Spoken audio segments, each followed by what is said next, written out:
Hey Lupine Landers, it's Mr. Carl again. I hope you all had a wonderful Easter weekend and that you got to be outside enjoying the beautiful weather. Today I'm going to be making some marinara sauce for you guys.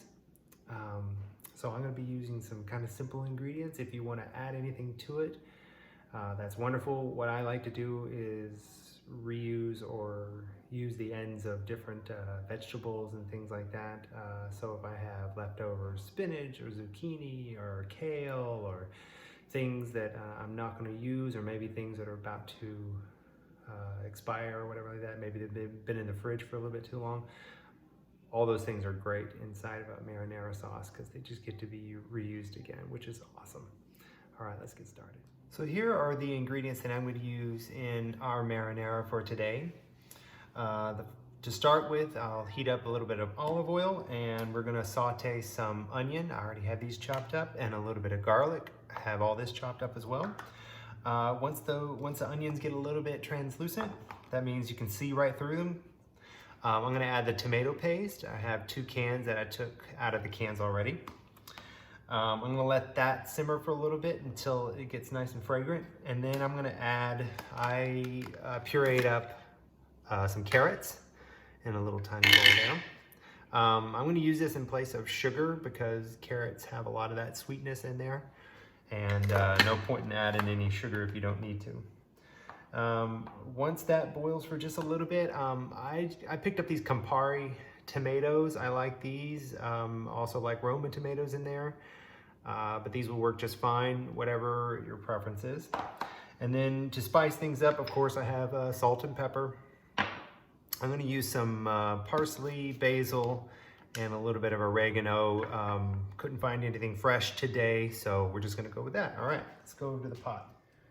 Okay, so I have put our pot on right about low, slightly over low, not medium low. For mine, my setup here, that's going to be just fine.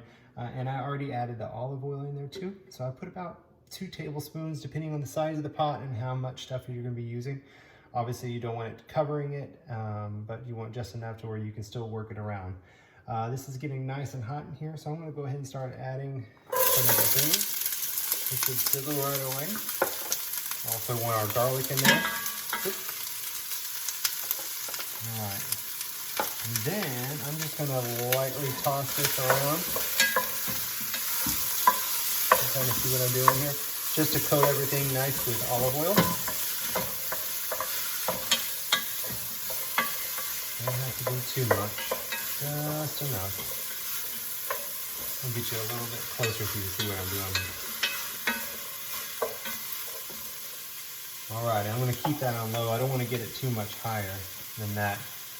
Another option is just to go ahead and cover it, and that'll heat things up a little bit faster. Let me get you a little bit closer here. Alright, so now our onions and garlic starting to get a little bit more translucent. You can start seeing through a bit of these onions, and also very, very fragrant in here. I'm going to add some of our herbs here. I'm going to do about a tablespoon of the parsley, another tablespoon of basil. Again, if you have some fresh stuff around, that's awesome too. Please use that. And then I have a little bit of oregano, just a few shakes of oregano. I'm going to stir all that in. Hopefully y'all can see this a little bit better. Just enough to where it gets fragrant and coats everything nicely. And then I'm going to add our tomato paste. I'm going to let this saute a little bit longer in there too. Coat this all together.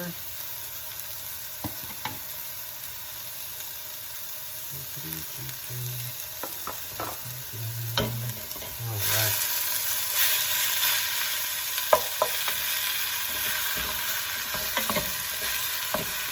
After I get everything a little bit coated, I'm going to start adding our water in there too. We're just going to let that simmer all together.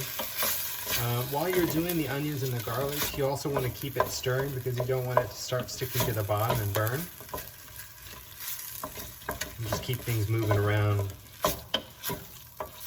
All right, now that I've gotten that pretty well coated, I can let that burn I'm gonna let that cook just a little bit longer. I think for time's sake, I'm gonna go ahead and start adding our water. And I'm gonna just add enough to cover the top, right up to the top of our ingredients here. Not too much more, and then I'm gonna start to stir that in.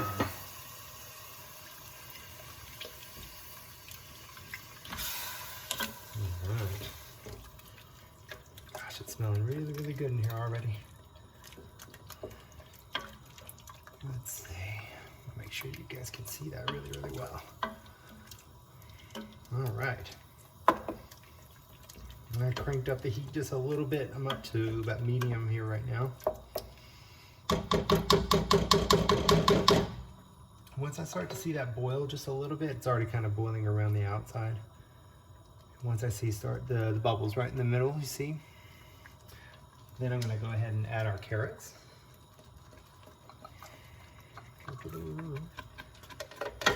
Again, the carrots are for the sweetness. I used to add a lot of brown sugar and things like that. And then I caught on to the carrot side of everything. I thought, well, let's just keep it all in the vegetable family here, which is great. All right, I'm gonna give that a little stir.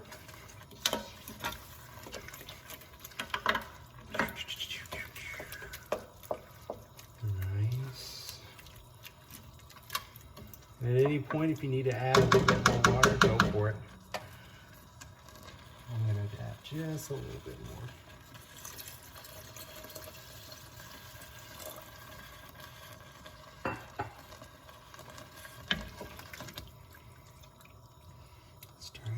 It's already looking great, isn't it? Trying to think of all the things that we can use this for. Maybe ravioli, spaghetti. Thicken it up a little bit more, and you can even do pizza sauce. It's great for all that stuff. All right, so we're still boiling. That's great. I'm gonna go ahead and add my tomatoes in here, just in the interest of time. I'm going to coat this as well. Make sure they all get in there. I don't have to break them down much more than that, because what we're going to do is we're going to get this up to boiling one more time. I'm going to go ahead and add the rest of my water. So far I've added about 4 cups. And then right up to the top there.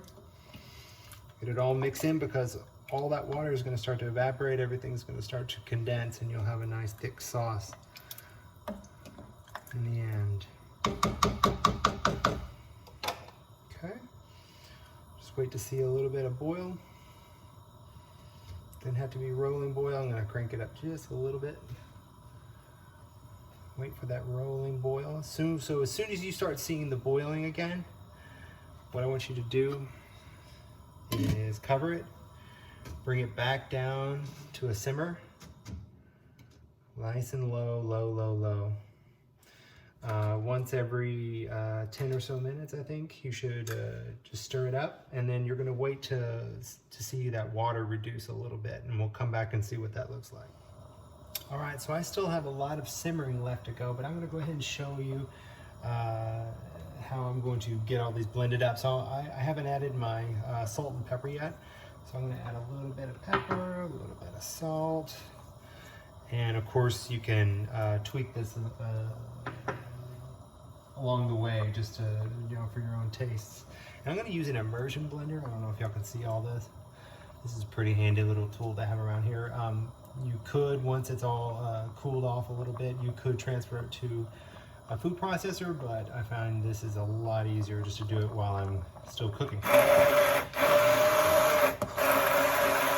idea, once all these vegetables get softened up, or fruits, however you like to say, you should line up really, really well.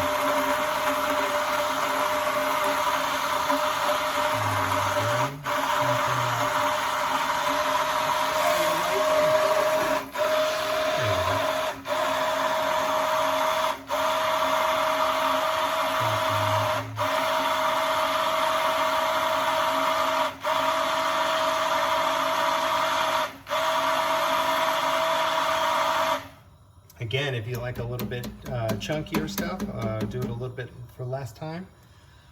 If you like it nice and smooth, just keep working at it. Right now I still have it up on high, so I'm gonna continue to let that simmer, let the water reduce, and then use it for all of our cool Italian cooking stuff. So I hope you guys enjoyed this, and I hope you have a great rest of your day. We'll see you soon. Bye.